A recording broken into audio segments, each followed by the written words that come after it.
لیکن خدا کا کلام بیان کرتا ہے اس کے باپ نے اس سے کوئی بات نہیں کی، صرف اسے حکم دیا، اس نے کہا میں نہیں جاؤں گا، اور اس کے بعد وہ دوسرے بیٹے کے پاس چلا گیا۔ میرے عزیزو، خدا کا کلام یہ بیان کرتا ہے، لیکن اس شخص نے جب اپنے باپ کی شفقت پر، محبت پر، مہربانی پر غور کیا کہ یہ میرا باپ تھا، یہ مجھے مجبور بھی کر سکتا تھا، یہ میرے خدا خلاف عدالت میں بھی جا سکتا تھا، یہ شرعی طور پر بھی مجھے سزا دے سکتا تھا، لیکن اس نے ایسا نہیں کیا۔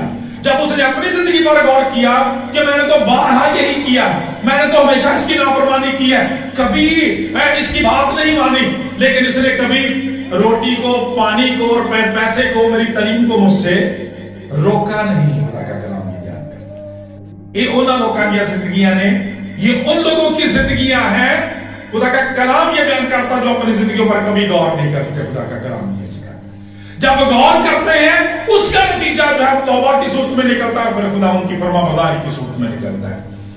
اس لیے جب خدا کے خادم اکثر کلام سناتے ہیں تو کہتے ہیں کلام پر غور کریں، ہم اپنی زندگیوں پر غور کریں۔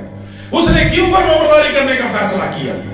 پہلے تو کہہ دیا میں نہیں جاؤں گا، لیکن بعد میں جب اپنے باپ کی عظمت کو، محبت کو دیکھا اور پھر اپنی حالت کو دیکھا، اس نے کہا میں تو بہت گناہگار ہوں، میں نے بڑی نافرمانیاں کی ہیں، یہ باپ چاہتا تو میرے خلاف آگ کر دینے کا، مجھے میری میراث سے محروم کر دینے کا حکم دے سکتا تھا، عدالتی طور پر کارروائی کر سکتا تھا، شریعتی طور پر مجھے مار سکتا تھا، مجھے ہر حق سے محروم کر سکتا تھا۔ لیکن خدا کا کلام بیان کرتا ہے جب اس نے خدا کی شفقت، محبت کو، مہربانی کو دیکھا تو پھر خدا کا کلام کہتا ہے اس نے ایک ڈیسیژن لیا، ایک فیصلہ کیا کہ وہ اپنے باپ کی فرما برداری کرے گا، اور یوں فرما برداری کرنے کے لیے چلا گیا۔ آج میرے عزیزو ہمیں بھی ایسا ہی کرنے کی ضرورت ہے۔ کیوں بھائی؟ اس لیے کہ ہمارا بھی دعویٰ ہے کہ یسوع مسیح ہمارا نجات دہندہ ہے، خدا کا بیٹا جو ہمارا نجات دہندہ ہے، اور ہم اس کے وسیلہ سے خدا کے بیٹے اور بیٹیاں ہیں، کیونکہ لکھا ہے جتنوں نے اسے قبول کیا اس نے انہیں خدا کے فرزند یعنی بیٹے اور بیٹیاں ہونے کا فضل ہو۔ خدا کی شکر گزاری کرتے ہیں اس بات کے لیے، خدا کی شکر گزاری کریں اس بات کے لیے، لیکن اگلی بات پر بھی غور کرنے کی ضرورت ہے کہ جب باپ، آسمانی باپ اپنے اس کلام مقدس کی صورت میں ہمیں حکم دیتا ہے عبادت کا، پرستش کا، فرما برداری کا، خدا کے کلام کو پڑھنے کا، نیکی کا، بھلائی کا، خدا کے خوف کا، پھر ہمارا رویہ کیا ہوتا ہے؟ کیا ہم کلام خدا کو، اس کے منہ کی باتوں کو پڑھتے ہیں؟ کیا ہم جانتے ہیں؟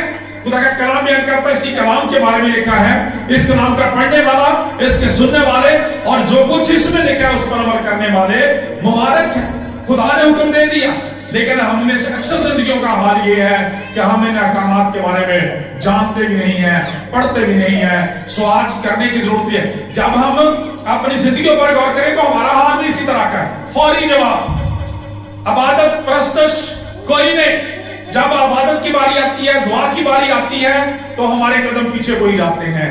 خدا کا کلام بیان کرتا ہے کان پکڑنے کی ضرورت ہے، لیکن دوسرے شخص کے بارے میں جب ہم دیکھتے ہیں، دوسرے شخص سے اسی طرح سے کہا، اس نے کہا اچھا جناب جاتا ہوں مگر گیا نہیں۔ یہ اس سے بھی خطرناک صورتحال ہے میرے چیز۔ یہ ظاہری طور پر بہت پولائٹ ہے، ظاہری طور پر بہت اچھا۔ یہ انہوں لوگوں کا حال ہے کہ جنہاں میں جنہوں دوار ہوں یا کوئی عبادت ہوں گی تو انہوں نے کہنے دیئے پروگرام آپ چلنا، ذرا عبادت آپ چلنا، تو انہوں نے ہاں بھی نہیں کرنی تو پورے طور سے نام بھی نہیں کرنی۔ ٹھیک ہے، تو یہاں پہ یہ کہتا انداز بڑا پیارا ہے، اچھا جناب جاتا ہوں۔ اپنے باپ کی بڑی فرما برداری کی، بڑا پولائٹ ہو کے بڑا اچھے طریقے سے بولا ہے، لیکن فرما برداری نہیں کی۔ میرے عزیزو، ایسی پولائٹنس، ایسی ظاہرداری، ایسی زبان کی نرمی کسی کام کی نہیں ہے جو خدا ان کی فرما بردار نہیں ہوتی۔ یہ انہوں لوگوں کا رویہ دے کہ جڑے عبادتاں وچ بھی آندے رہندے نے، بلا لیا جاوے تے عبادت وچ بھی آ جاندے نے، کدی کدائی دے کدے کلام بھی پڑھ لیندے نے، کتے رفاقت بھی رکھ لیندے نے، لیکن جدو عمل کرن دی باری ہوندی ہے زندگیاں اسی طرح رہندی ہیں۔ یہ پہلے نالوں بھی خطرناک صورتحال ہے، اور بہت لوگوں کی تعداد اس طرح ہوندی ہے۔ بائبل مقدس میں ملی جلی بھیڑ کے آ گیا ہے کہ جڑی نہ خدا نے کامل طور پہ ہوندی ہے اور نہ ابلیس نے مکمل طور پہ ہوندی ہے۔ یہ دونوں نے نال دھوکا کرن دے چکر چ رہندی اور آخرکار اپنے نال دھوکا ہو جاندا۔ سو خدا کا کلام بیان کرتا یہ نہیں کرنا، اس کے بارے میں کہتا اچھا جناب مگر گیا نہیں۔ پھر یسوع سے ایک بڑا زبردست سوال کیا، آپ نے فرمایا کہ ان دونوں میں سے کون اپنے باپ کی مرضی بجا لایا؟ کس نے اپنے باپ کی مرضی کو پورا کیا؟ سب نے جھٹ سے جواب دے دیا، پہلا شخص۔ جس نے توبہ کر لی، جس نے معافی مانگ لی، جس نے آنسو بہائے اپنے گناہوں پر، جو روتا رہا اپنے گناہوں پر، جو جھک گیا خدا کے حضور، ڈر گیا خدا سے، خوف کیا خدا کی شفقت پر، اس کے آسمان پر، مسیح کی صلیب پر، کھیل کوڑوں پر، کانٹوں پر غور کیا کہ میں کیا تھا اور مجھے کس طرح سے خداوند نے ریلیز کیا، آزاد کیا۔ جب وہ جانتا ہے کہ خدا نے دنیا سے ایسی محبت رکھی کہ اپنا ایک لوتا بیٹا بخش دیا تاکہ جو کہ اس پر ایمان لائے وہ ہلاک نہ ہو بلکہ ہمیشہ کی زندگی پا جائے۔ اس لیے میرے عزیزو، خدا کا کلام یہ بیان کرتا ہے، یہ جاننے کی اور دیکھنے کی ضرورت ہے، یہ سچویشن بہت خطرناک ہے۔ چرچ آنا بہت اچھی بات ہے، یہ ہمارا فرض بنتا ہے، خدا کا حکم ہے اور اس کے ساتھ برکت کا وعدہ بھی ہے، لیکن میرے عزیزو جب ہم یہاں سے چرچ سے نکلتے ہیں تو بڑے شخص کی طرح سے فیصلہ کر کے فیصلہ کر کے یہاں سے نکلیں کہ ہمیں خدا کے کلام کے ساتھ سٹینڈ کرنا ہے، ہر جگہ ہر حالت میں خداوند کے فرما بردار رہنا ہے تاکہ خداوند کے نام کو عزت اور جلال ملے۔ بائبل مقدس میں جب ہم خداوند یسوع مسیح کی تعلیمات کو دیکھتے ہیں، پہاڑی بات کو دیکھتے ہیں، تو وہاں پر بھی ہمیں پتہ چلتا ہے کہ خداوند یسوع مسیح فرماتے ہیں کہ جب تم میرے کہنے پر عمل نہیں کرتے تو پھر کیوں مجھے خداوند خداوند کہتے رہتے ہو؟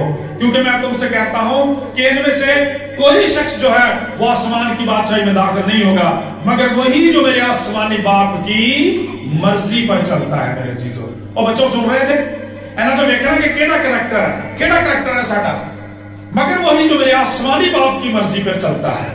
کئی دفعہ ہم پڑھتے ہیں کلام خدا میں سے خداوند اپنے خدا کا نام بے فائدہ نہ لینا، یہ بے فائدہ اونجی خداوند کرنا، اونجی نعرے ماری جانا، اونجی گیت گائی جانا، اونجی کلام پڑھی جانا، اونجی چرچائی جانا، کوئی گل نہیں پڑھنی جنہ چر فرما برداری نہیں کی کرنی خداوند کی۔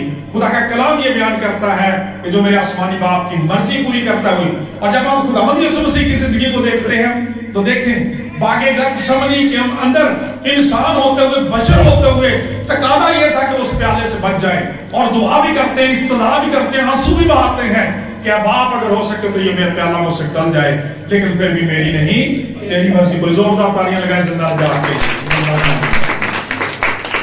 کیسی فرما برداری ہے؟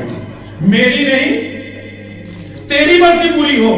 پہلے شخص نے اپنے باپ کی مرضی کو پورا کیا ہے، پہلے شخص نے اپنی باپ کی مرضی کو پورا کیا ہے اور دوسرے نے اپنی مرضی کو پورا کیا ہے۔